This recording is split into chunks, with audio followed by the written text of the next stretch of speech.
Welcome back to Endurance Icons, where we sit down with individuals excelling and inspiring in the wide world of endurance sports. We are your hosts, Mark and Jessica Cullen, and on the podcast today we have Canadian distance runner Ben Flanagan. Ben is an endurance icon to us because, first of all, he hails from Kitchener, Ontario, where Jess and I currently live, so we're super pumped to hop on with this local legend today. Ben has had an incredible distance running career. He's a sub 4-minute miler. He's won an NCAA 10,000 meter championship back in 2018. And in 2022, he has been on absolute fire. He set the Canadian 10K record, running a 28:11 at the BAA 10K, breaking a 35-year-old Canadian record. He also set the Canadian half marathon record, running 61 flat at the Valencia Half Marathon, and also followed that up by winning the 2022 Canadian 5K Championship, running just 3 seconds off the Canadian record and the fastest 5K on Canadian soil. So welcome to the podcast, Ben. We're pumped to have you here. Very, very kind introduction. I appreciate it. I'm stoked to be here, so thanks for having me. Nice. And what's training look like for you today, Ben? Training is pretty casual today. I got a big workout tomorrow, so I'm just getting in some mileage. I went about I've been in the U.S. so long, I use miles now, but I got quick, so we've lost them.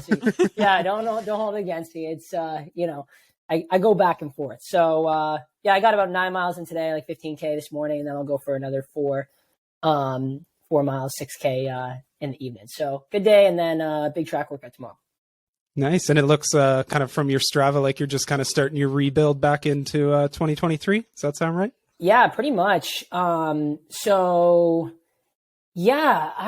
like transitions are always kind of funny. Like I don't really have like a super strict postseason, preseason routine. It's really off the feel. And after Valencia, for whatever reason, I guess kind of ending on a high note helps with this, but I was feeling pretty motivated to get back into training. So I had to definitely, even when you're feeling like very, very motivated, you got to force yourself to at least take a break for, just because you don't want to get yourself in trouble. So, it took probably a week completely off and then slowly gotten back into it, and things could come back quick. So I feel like I'm in a pretty good groove now, good mileage, and just kind of tapping into, race specific paces just to kind of reintroduce that stimulus again, What did you do on your week off? I know if you come off a high like that and you're so used to training, what did you fill that with?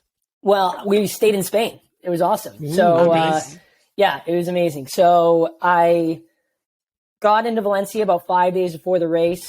And then my fiance and my parents came in the night before. I've gone to a couple races now with my fiance, and she calls my pre-race Ben, who she doesn't really like being around that much. So she comes in right before the race to avoid pre-race Ben. And then after the race goes well, we hang out, and I'm much more pleasant to be around at that time. It's all nerves and anxiety until that point. So we hung out in Madrid for a week. And then after that, we actually went to Virginia, spent a few days there. That's where Hannah and I are getting married in a year. So we went into Congratulations. the wedding. Yeah, thank you. It's a crazy year, really. We did some wedding stuff, and that was really fun too.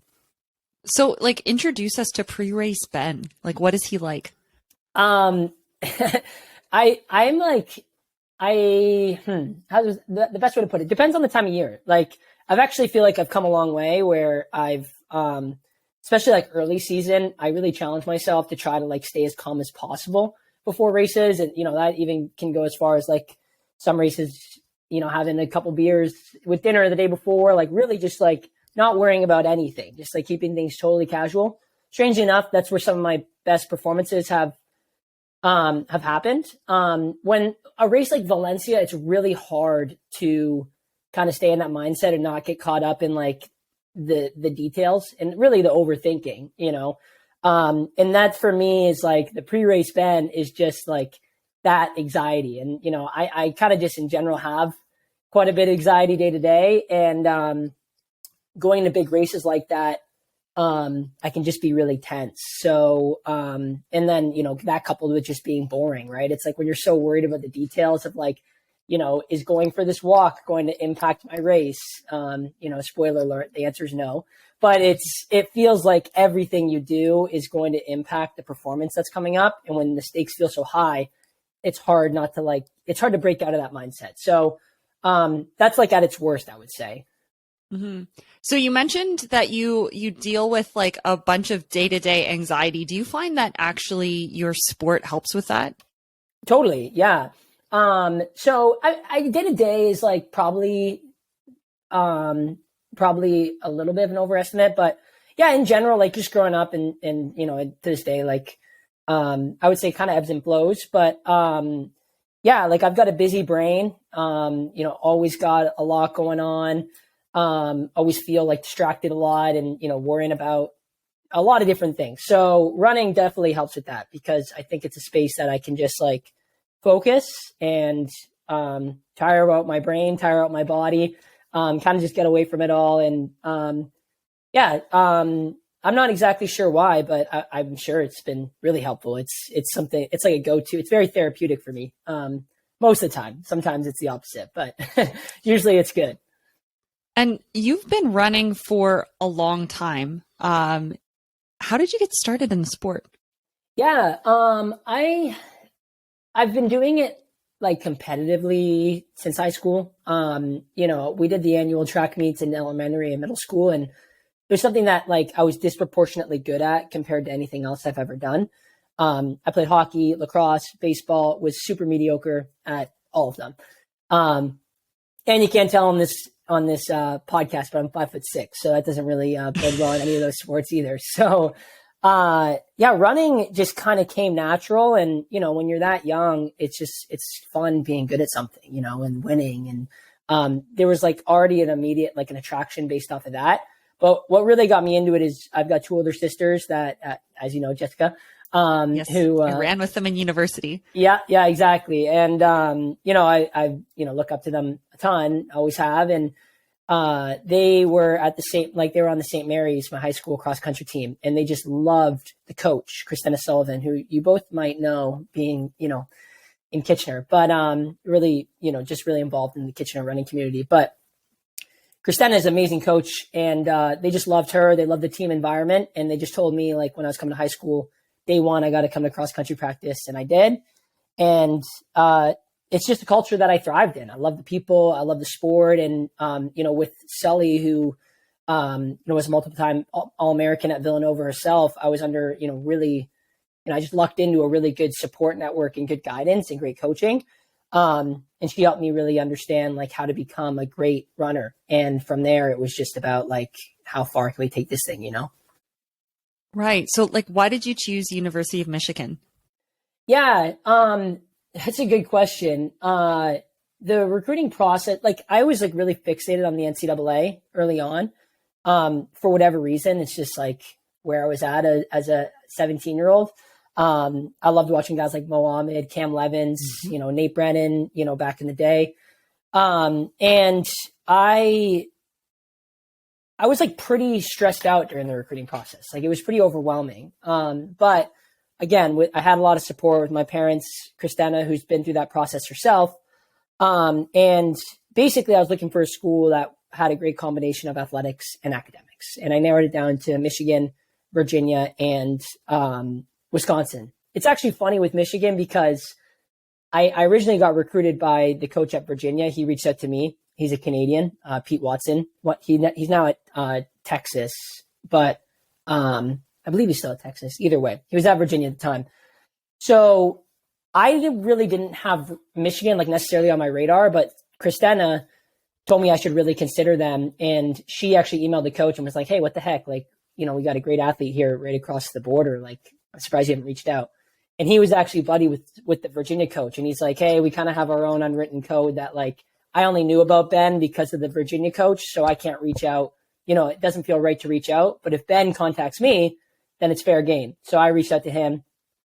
All the high schoolers out there, the importance of initiating contact. So I reached out to him and, all of a sudden I was on a visit there and, I loved all three of those schools. And like, I had an amazing time at Michigan, but at the time I felt like any one of those would have been a great choice. I ultimately decided on Michigan mostly like off of a gut feel. I like the team. I like the coach. I actually really tried not to factor in the proximity to home. That was something I like tried to not factor in the equation, which is not smart because I'm one of, 33 cousins in a very strong family network. So it's a huge priority in my life, but I just like didn't want it to limit where I was going to go. But anyways, one of the best parts of Michigan ended up being how close I was to home, and my family was able to come visit me. I was able to visit them. And as a student athlete, going through the highs and lows, that was a huge part of probably my success at Michigan, was having that support. And so you were talking about you were fixated on NCAAs. Talk to me about that. Talk about your accomplishments there. Yeah, I mean, it's so funny, right? Because like I went to the NCAA thinking like, oh, I'm just gonna win NCAA. It's like, I love it. Right? Like that's what I thought about as a high schooler, because I won high school races, and I felt like, at that point, progress is linear, right? It's just like the trajectory, I guess, that you think you're on is like, oh, if I'm this good now, I'm obviously just gonna be that good in a couple of years. And like my first year, it could not have been like more of the opposite. Like it was a huge wake up call, just getting absolutely like my teeth kicked in. Like it's just, there's so many, like depth is crazy, like so many great athletes. And it would have been the same in youth sports too. It's just, you're just not used to racing that many people that come from such a high caliber.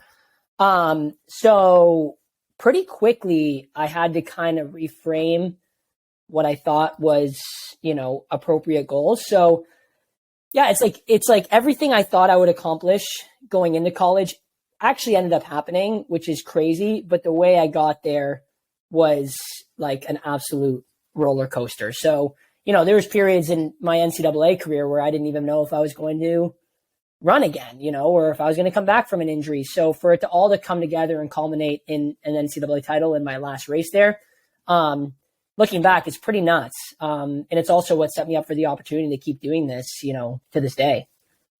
So you mentioned to me that, your mind is very busy, and you also had that confidence going into university that, you are quite a good runner. But when you're facing this, I think you used the term having your teeth kicked in. How did you handle that? And how did you come back from that and sort of reposition everything to end with such an incredible title to your name? Yeah, there's the short-term and long-term approach. Short-term is tears and being frustrated, just being like, it sucks. It sucks getting beat. It sucks, feeling like you have this level of potential that you're not living up to. Like that, it's really frustrating. And I remember specific events, like getting back to the hotel and like not even be able to sleep because I'm just like this is not the way it's supposed to go, And then from that point on, like, I mean, I probably learned the most from like the injuries that I had. Like those are what really shaped how I understood training and how my body responds to training. So I guess the mental piece is like when you get used to, I guess, failing or not reaching your potential, the way I would say I responded well to it was modifying my goals, finding benchmarks that were attainable and pursuing them, like all of a sudden winning NCAAs turned into winning Big Tens, or, running 13:30 turned into breaking 14 minutes. And like, there were these incremental goals. The dreams were always there. It's not like you completely lose faith in those happening, but you're more focused on these short-term goals that I guess at the time you don't even realize are bringing you one step closer to that ultimate goal, ideally. And that helped a lot. There was a lot of things I was really proud of throughout my college career that people don't even think of now because it's not that relevant. But at the time for me, it was a pretty significant accolade, like winning Big Tens in the 10K or our team winning Big Ten cross country championships. Those are things that really motivate you to just carry on to what's that next goal? Okay, maybe we'll go from 14 minutes to 13:50, or winning Big Ten cross to qualifying for NCAAs. And sure enough, as that kind of snowballed, and then that combined with a better understanding of my physical body and the training I needed to excel, I kind of found myself just almost out of nowhere, like on the national stage with a chance to win a title, and then it happens. And it's like, how did you even get here, So what injuries did you deal with? You brought those up, and that was clearly part of your journey. What injuries did you face, and how did you overcome them? And how do you use those injuries to be a better athlete now? Yeah, the biggest one I had in college was a sacral stress fracture. So stress fracture in the lower back, and anyone that's had those, it's like a very uniquely running injury. It doesn't happen in any other sport, but they suck. Like it's like you get that diagnosis and it's just like 3 months of no running, and 3 months of no running makes a pretty big impact of everything that you've worked towards. So that was my first major setback in the sport, like something that like really took me out. And I actually responded. It depends how you look at it. I responded well. I was like very motivated to cross train hard. And I set this goal that I wanted to score at Big Tens, which was like, I don't know, 4.5 months away. So it gave me like 6 weeks of training once I was through the just the non-running portion of the recovery. And I was also a team captain amongst other athletes that were injured. So it was really important for me to try to, act as a good role model for those, and not, at least show negativity in front of them. Just try to represent like, okay, what can I do with the cards I'm dealt here? Now the bad way to look at it is like, I actually think I kind of dove in too heavy into that. Like I was cross training so hard that like, I came off of that injury like never wanting to cross train again. Like it's just like, yeah, it was absurd. Like I just like after that I was like, I don't think I can ever hop on the stationary bike or the pool again. It was just like it just was too long of trying too hard every day. But really like so that was the biggest one. I learned, the biggest thing I learned from that, I had to learn again in my pro career, but was mainly the value of nutrition and training load. Like I think I got myself into trouble there.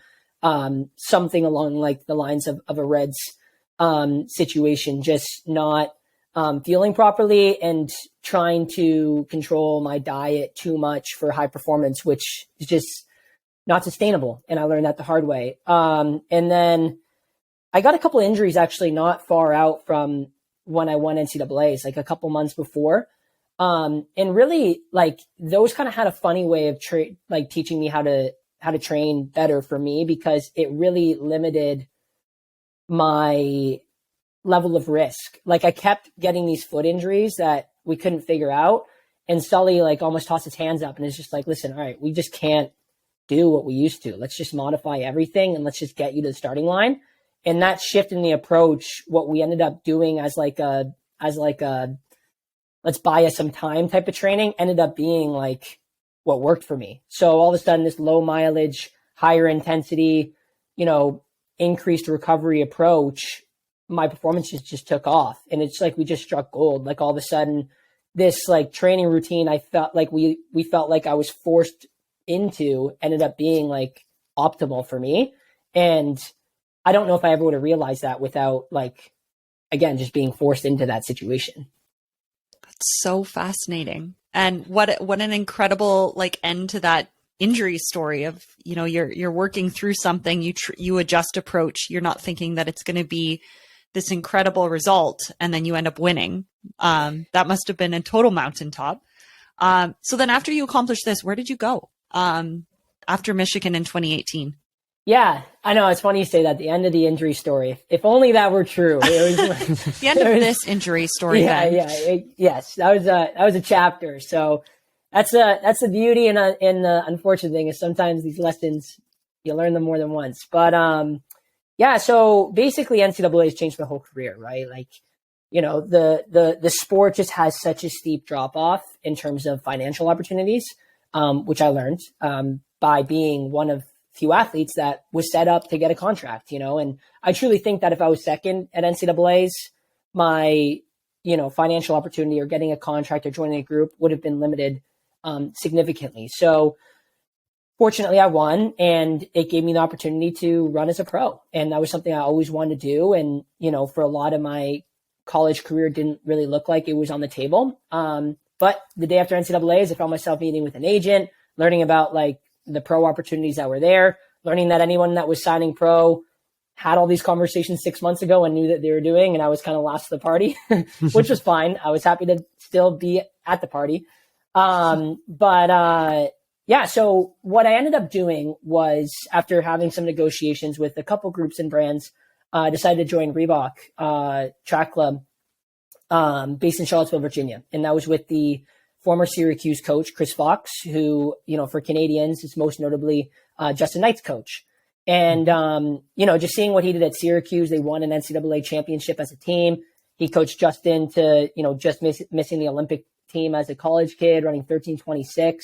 Like, being able to run with Chris Fox was like, holy, like, this is going to be crazy. So, the kind of background story is like, originally I was trying to find a way to stay in Ann Arbor and keep training with Kevin Sullivan, who was my coach, in college, but I just wasn't able to find financial opportunity that would allow me to do it, at least as like from a contract perspective.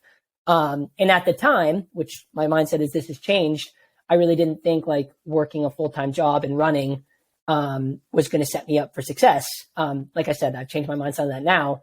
But it was really important for me coming out of college to be exclusively a pro track and field athlete. And that was what kind of guided me towards that team in Virginia. But you've just bought a house in Michigan. You've returned back. What brought you back this year? Yes. It's been busy with this house, but we're very excited.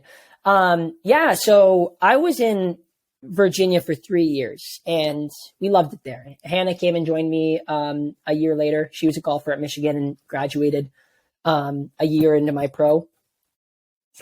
So it was awesome having her there, and we, really enjoyed it. Team was great. Coach is great. My contract was 3 years. So, every time you go through a contract cycle, you can't help but start to,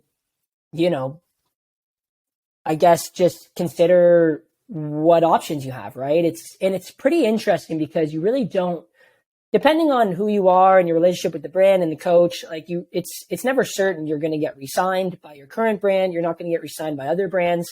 So for me, I really started to prepare from like all avenues. I started working a job about 6 to 8 months in advance because I didn't want to be out of a contract with no direction, really. So that was a motivation for starting my job with Streamline Athletes. And I started to look into, or just kind of evaluate the situation I was in and where I wanted to go. And for me, I was looking for a change, honestly, from the situation I was in.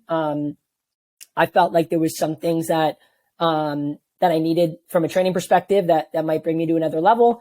And from a personal level, I was looking for a little bit more autonomy in just my life, really. And so basically that led me to pursuing an independent contract, someone that would sponsor me as an independent as opposed to a group, just so I had control over where I wanted to live over the next few years, how much I could go home, my racing schedule. And basically, as I was going through that negotiation process, I got in contact with Ron Warhurst, who coaches the Very Nice Track Club here in Ann Arbor, Michigan. And a lot of the stuff that he was doing with his guys resonated with me and were something that I felt like, maybe I was missing in my own training. It's something that really got me excited about tapping into an area that I think needed a little bit more work. And everything kind of just came together perfectly, really. When we can start negotiations with On, turns out they were looking for a Canadian on the roads right after I won the Canadian 10K champs in October. And it was like a match made in heaven. So I signed with them in January and ran in their kit in Houston for the half marathon that I ran when Rory set the Canadian record. And shortly after that, I moved to Ann Arbor, Michigan in March, and we just bought a house. So, this is where I plan on being, at least having a strong roots in for the remainder of my running career. Things always change, but, I'm really happy with the situation that we're in. And, I want to just get better here. It's so awesome. Talking a little bit more about On, it looks like they're doing some amazing things from the innovation and kind of development side and working really close with their athletes. Tell us a little bit about that relationship and kind of what that's been like with On. Yeah, I mean, definitely from like the technical side, like they're making great equipment, which is awesome. I mean, I'm never going to complain about that as an athlete that's wearing their equipment. So that's been really impressive. Honestly, what I've been most impressed is the personal relationship with the brand that I've had, especially as an independent, right? Like they've invested a lot in OAC, who's based in Boulder, Colorado. I'm not a part of that group, and you'd like to think that they keep me in the loop with everything, but they don't necessarily have to, but they do, which is awesome. Like I feel really involved in everything they're doing. So yeah, Jordan Donnelly is the lead of the innovation team, and he's just friggin' awesome. Like he called me before I signed with On in December, and it was just like I was just so impressed with his level of honesty, because basically what he was telling me at the time, it's like, hey, here's where our product is right now, but I want you to be excited about the products that we're producing. Like I want you to sign for like what we're in the middle of creating. So it's like before I was even part of the team, he like walked me through this whole demo of everything they were working on, explaining to me, how it was going to compare to competitive brands and everything like that. And it was really cool. And he delivered on all of it. 3 months into the brand, I got my first pair of the Cloud Boom Echo 3s, and they're amazing shoe. I got my spikes, amazing shoes. So it's been really cool, because I think On has kind of gone from this like dark horse to like a powerhouse this year. So, I'd like to think that I'm somewhat part of that. But it's been really cool to see that reaction from others, in Canada, especially, where it's really starting to take off more over the last few months. I went from people asking me, what On Cloud was in January to being like, hey, I need a pair of Ons. Like, can you get me something? So like just seeing that growth and feeling like a part of it is pretty cool.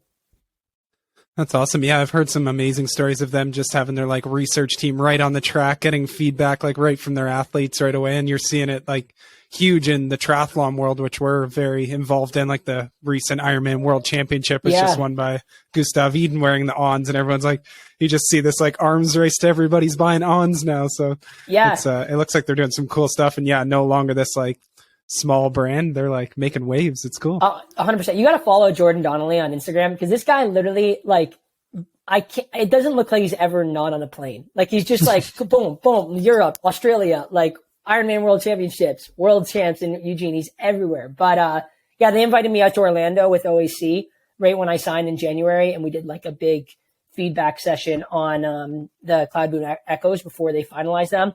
And they're awesome. It's like their team is so cool, so smart, and like really interested in real feedback.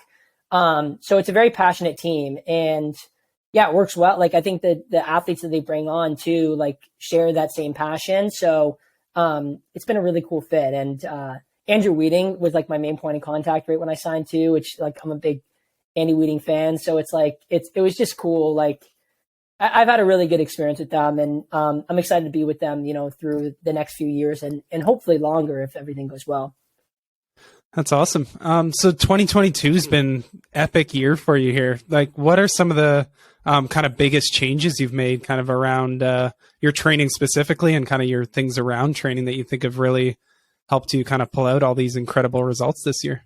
Yeah, thanks. 2022 it's pretty wild to think about it all, because like in December, right before Houston, I actually like broke my toe, which is like total accident. I was playing with my dog, hammered at my coffee table, and in a time where I thought I was in like crazy good shape, I'm out for, 6 weeks. Because you got to treat, even a little baby toe, you got to treat as a bone injury. So to think like starting off the year as like, all right, like just got to like make the most of this year because I'm already behind everyone, to now fast forwarding to a year later and feeling like seeing all the results that we put together, it's pretty awesome, pretty cool. And again, a lot of takeaways from the season. So from like what's changed, my training with Fox at Reebok and with Ronnie here has been quite different.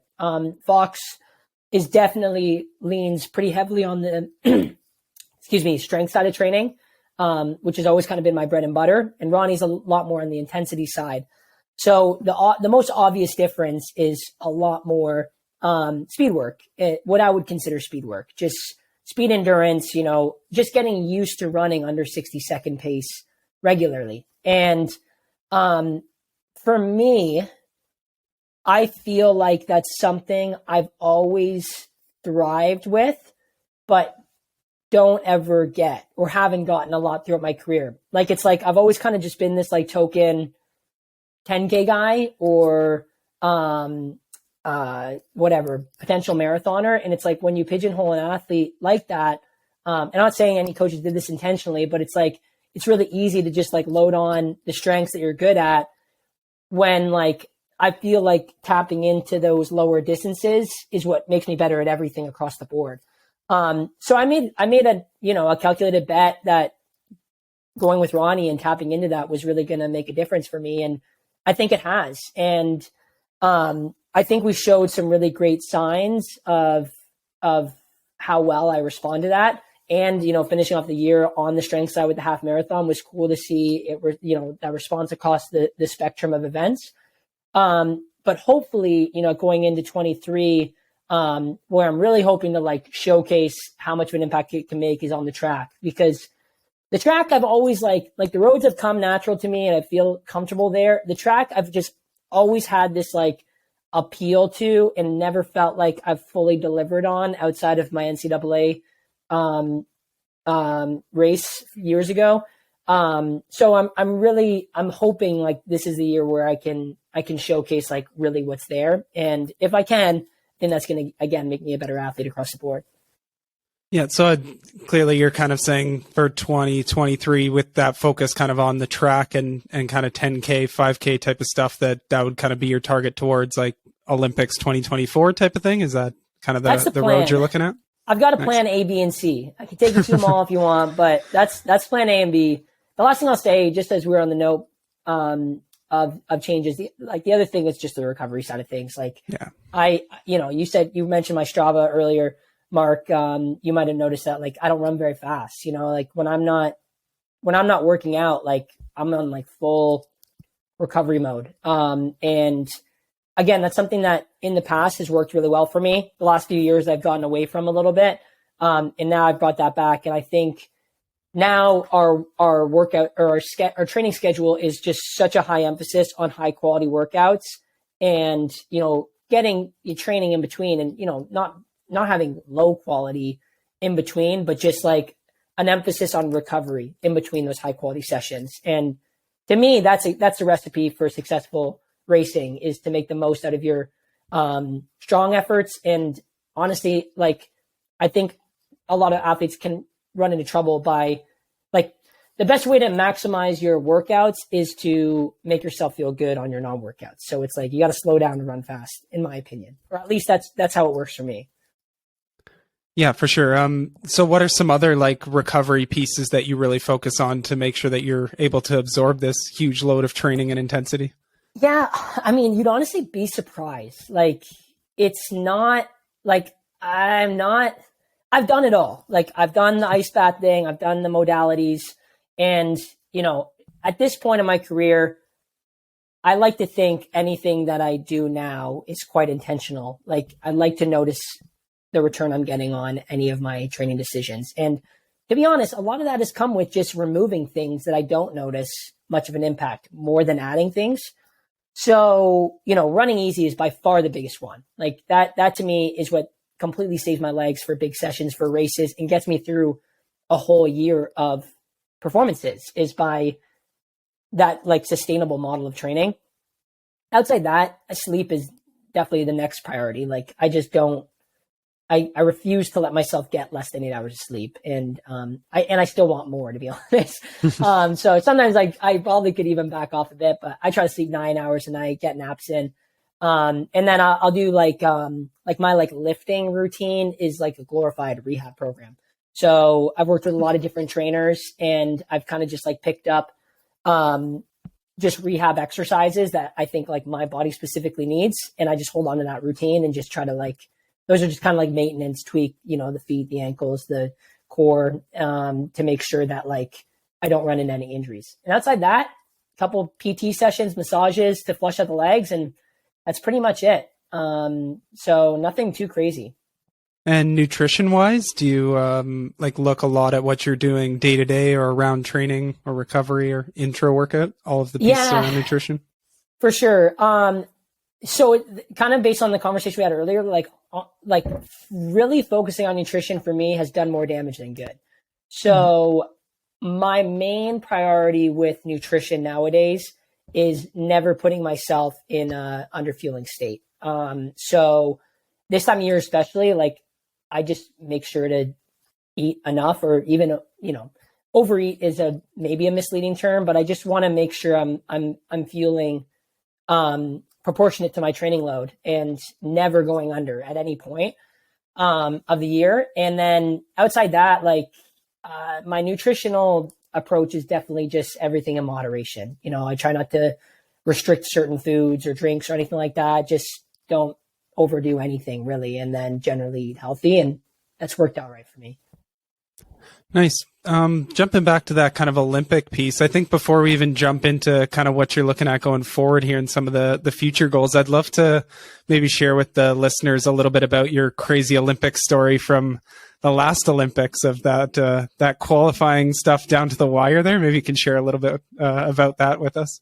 Oh yeah, it was, oh my God, talking about anxiety and stress, like Olympic years, that I learned a lot that year, just about like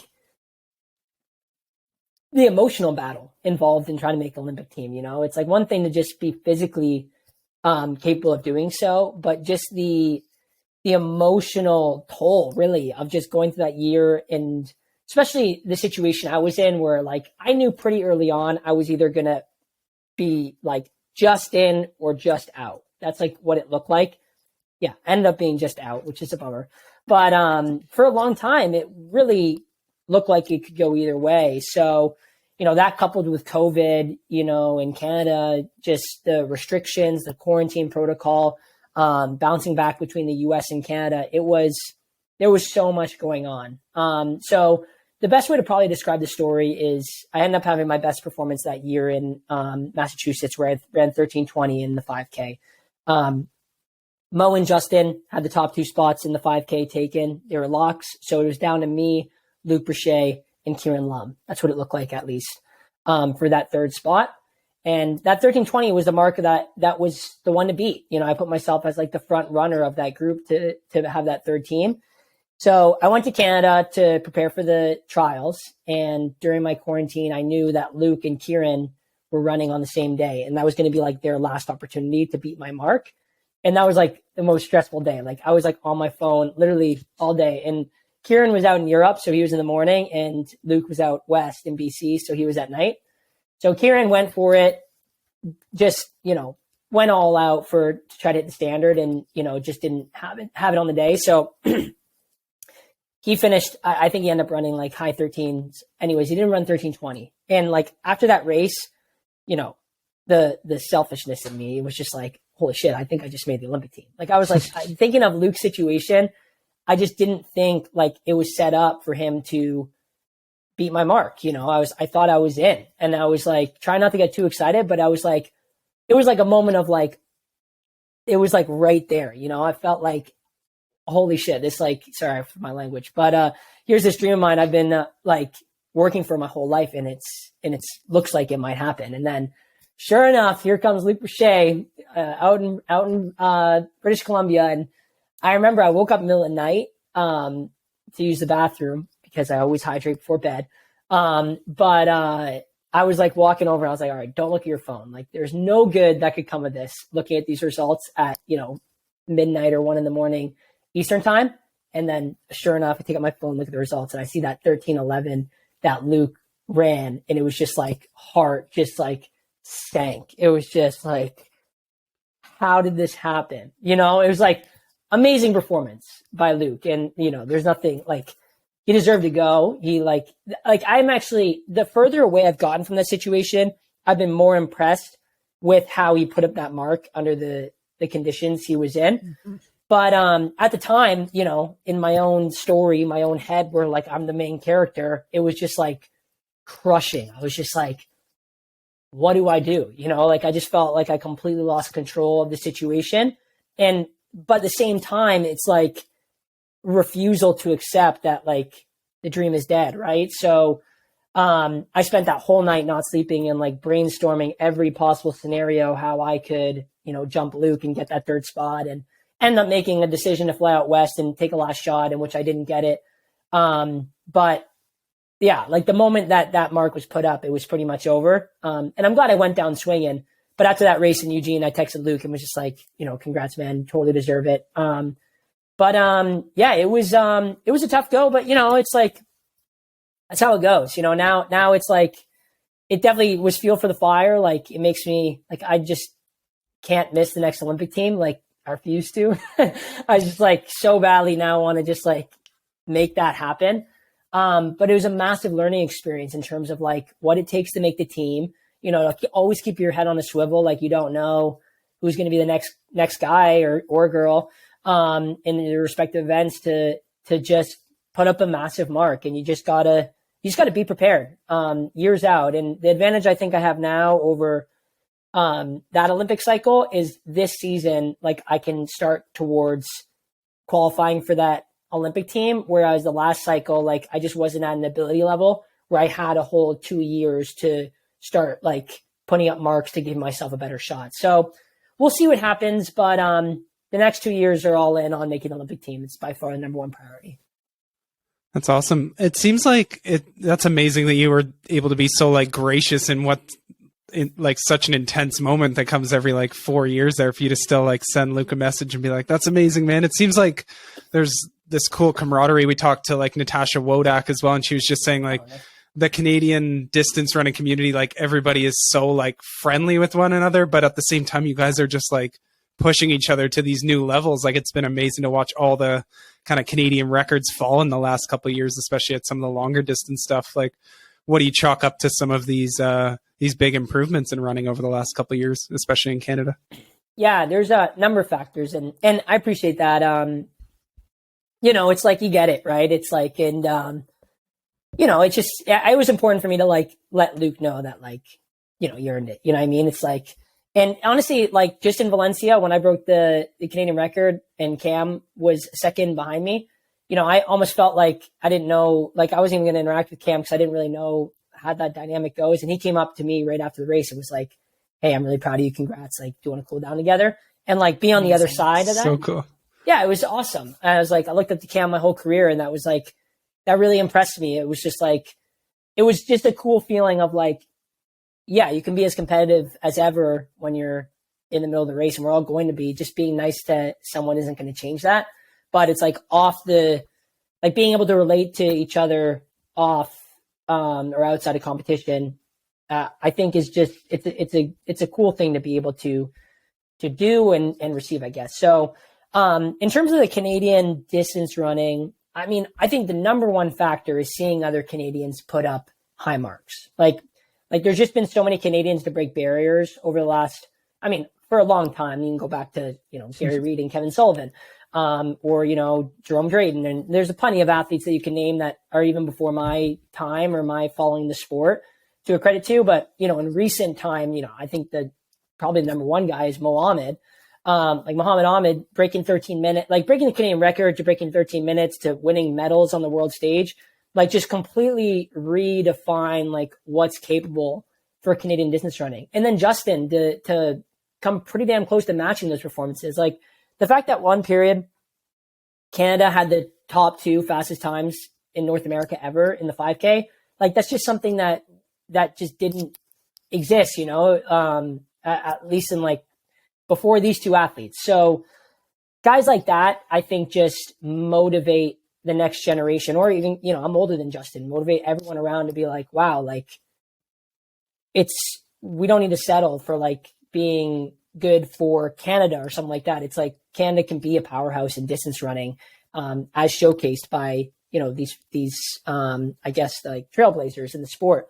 So that's a massive one. Cam Levins in the marathon too, just running 2:07 is another massive one, right? It's like, we just went from trying to break 2:10 to now the next Canadian wants to break, 2:07. Like that's crazy. And then, hopefully with my half marathon being 61 flat, we go sub 60 in the next 2 or 3 years. I wouldn't be surprised about that. So just seeing other athletes do it. And then the depth is crazy too, right? Like the names outside of Mo and Justin and Cam now being me on the record list, CPT, Rory had the Canadian half marathon record. Like you have to always stay on your toes because there's so many other athletes that can match these performances or exceed them.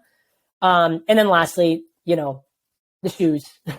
You got to bring up the shoes. Good. Like, yeah, I don't want to say that to undermine any of the other factors that we mentioned, but I mean, the shoes are a game changer, especially from like a historical perspective. Like, honestly, some of the races I've run in these shoes, like the Canadian 10K record, like I finished that race and was like, how the hell do these guys run this fast without that equipment? Like, it really gave me a deeper appreciation for how fast guys were running in the 80s, the 70s, 80s, and 90s in the equipment that they had, because there's without a doubt the tech nowadays across the board, all brands have them now. The shoes are just better and they make you faster. They help you get through better workouts with a lower risk of injury. Like there's a lot to gain from the equipment nowadays. And that's without a doubt just totally reshaped the range that people are running, the scale, I guess, in terms of, globally, what the new expectations are.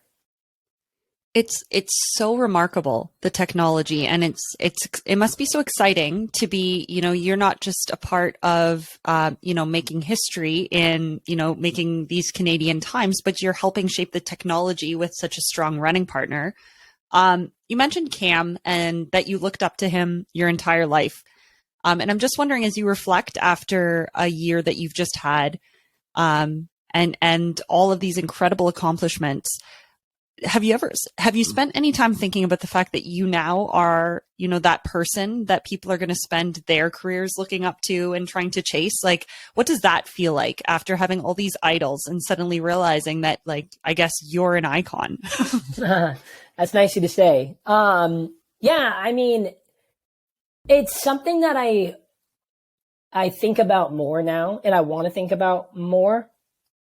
Like obviously it's a huge privilege, right? To inspire anyone, or for anyone that ever sends me a message saying like, hey, I'm a fan, or I look up to your performances, or I want to run like the way you ran at X. Like that's really cool. And, my number one takeaway from that is like, for the most part, sometimes I sometimes lose track of some messages, but in general, it's like really important for me to reciprocate. And, anyone that reaches out to me and shows me a recognition, I want to show recognition back, because I remember being that kid, posting on Cam's Facebook wall, being like, congrats. And like thinking like, oh, it'd be sweet if Cam hits a like button. And like, to me at the time, I'm like, oh, that's crazy. Right. So like put myself in their shoes. If it's the same, that's where like I'm inspired to show my appreciation for anyone that supports me. Now on the other side, an area that I think I could do better and I would like to do better is, like mobilize that platform to a greater extent, like if people do look up to me or are inspired by me and I feel, and I have a platform, something I hope to find a way to productively use it, to really like lean and inspire people. It's like running fast is great. For people out there that want to run fast, that's awesome. But there's so much more to the sport and life than that too. And if there's a way that, it's on my mind, like, how can I make, like, what kind of impact do I want to make on this sport by the time I'm done? And right now I don't know the answer to that. But hopefully, I find it sooner than later.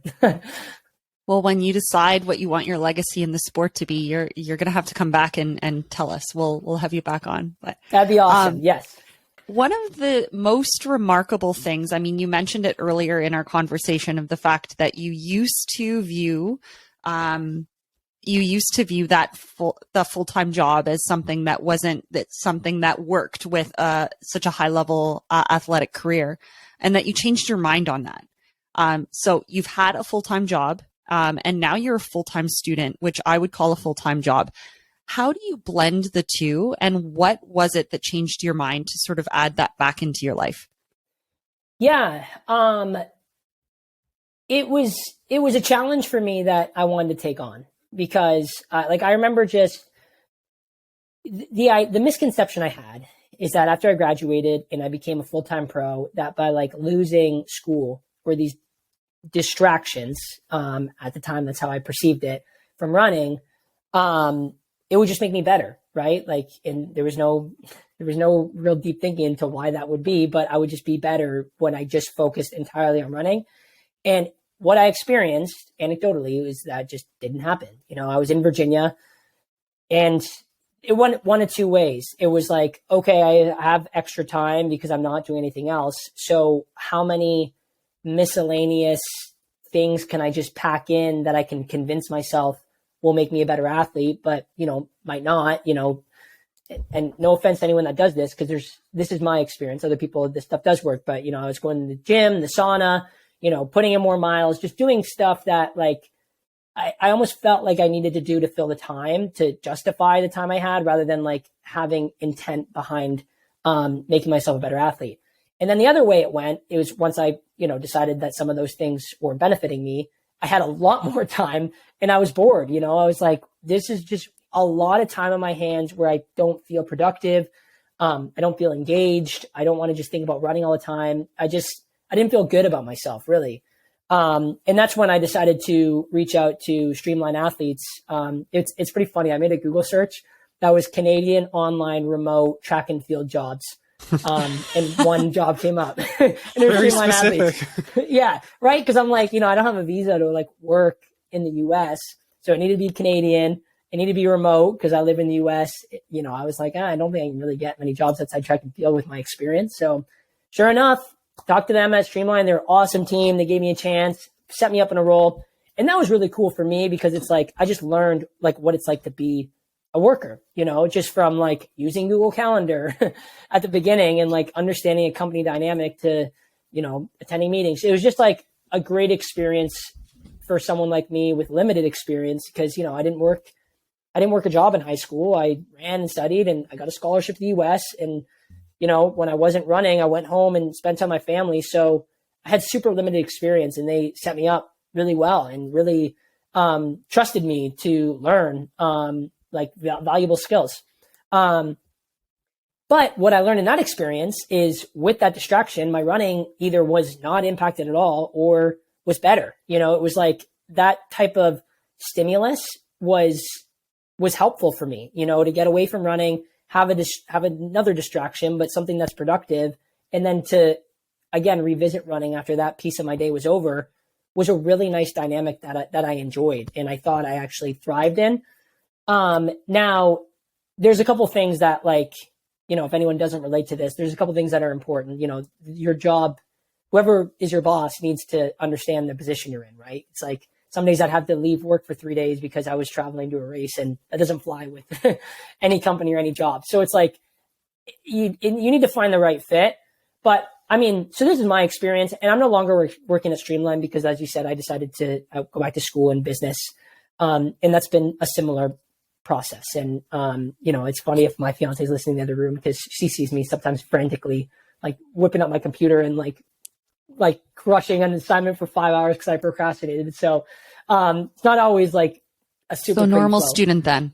Yeah, exactly. So, but on the flip side, like away from my experience, I think where you're really seeing it is like, especially like female distance runners right now, in Canada and the US, like are completely redefining and reshaping what's possible in terms of balancing a full-time job and running a high level.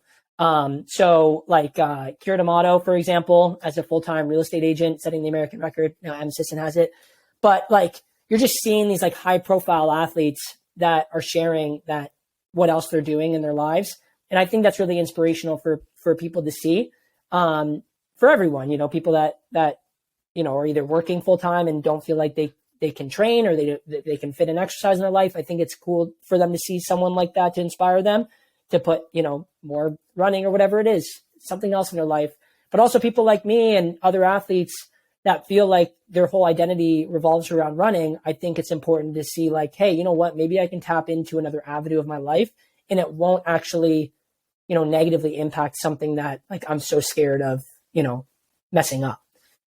So it's pretty cool. And I think it's changing. And I think there's things that have happened over the last few years to allow that to change between working remotely, and other things, but it's pretty cool to see. It's not always easy though. But my last example is Marty Heher was my teammate at Reebok, and he was a full-time med student while running a 208 marathon. So when you're around a guy like that too, you just like look at him and you're like, wow, okay, I should probably go read a book or something, because this guy's like just, and he has 3 kids. Like, it's just like that's a level I can't relate to at all, but it's possible.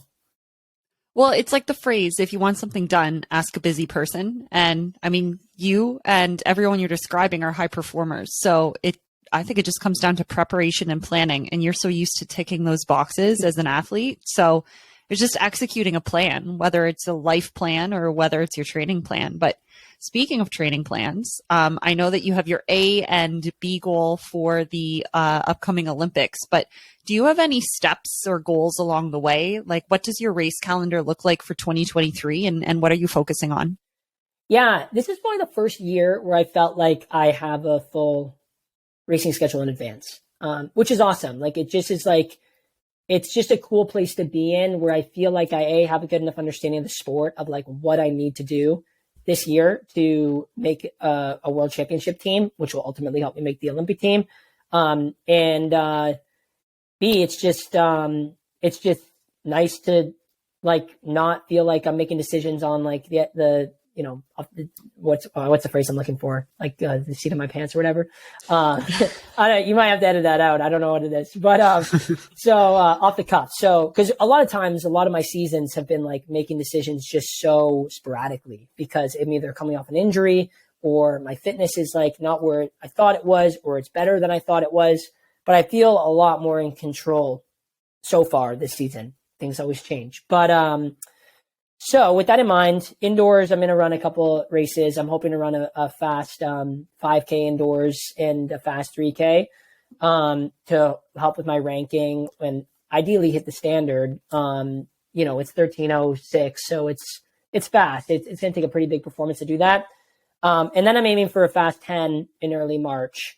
Again, with the hopes of getting as close to the standard as possible to either boost my ranking or hit the standard. That's a big race, because it's like, and again, I learned that it's like, it's not always best to put all your eggs in one basket and just kind of like let the performance come rather than force it or chase it. But the beauty of this 10K, like the 10K, the window for the Olympics is so big that in theory, in March, if I was able to run the standard, that would likely carry all the way through to the Olympics in 24. So that would be a nice one to get. But either way, I'm going to run a couple races on the roads. I'd like to set the Canadian 5K record in Boston. I'm hoping CPT and I are both in that same race on Boston Marathon weekend, because that'd be pretty awesome. Epic battle. Yeah, it'd be sick. And it's like, we're very different type of runners. So I've been like, I'm actually like bummed I missed CPT at the 5K champs, because that would have been a sick race. But I decided to go to Boston to set the Canadian record that weekend instead. But either way, I've also learned you can't do everything. That's lesson 3 in this whole planning thing. And then I'm planning on running Cherry Blossom as well, 10 miler in DC, big road race.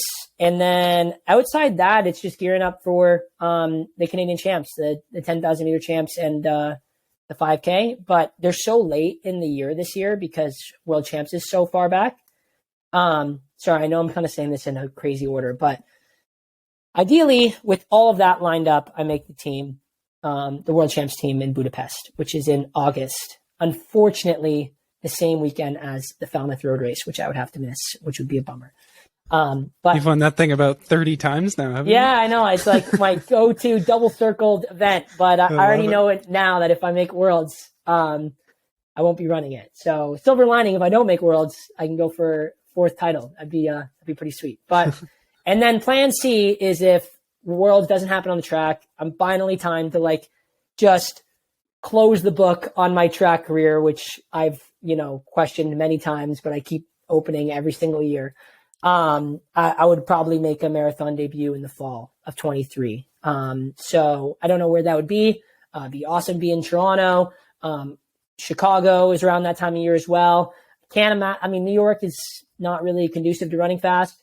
So it'd probably be a Toronto or Chicago. I'd love to run in Toronto. That'd be sick for a debut. But again, that's all assuming that the track plans don't according to plan, which I'm planning on them going to plan. But we'll see. Well, we're planning on them going to plan, but I also have to say I cannot wait until you cross over to the marathon distance to see what sort of damage you can do there, because I think you're going to be able to deliver a lot to the Canadian marathon community too. So we're super excited about that. Thank you. It's such an interesting like internal conflict, because the few times I have been involved in marathon weekends, like the BA 5K or I Pace the Marathon project that they had out in Arizona a few years ago, Nice. It's like I go away from those being like, why am I not already doing this? Like those environments are so electric.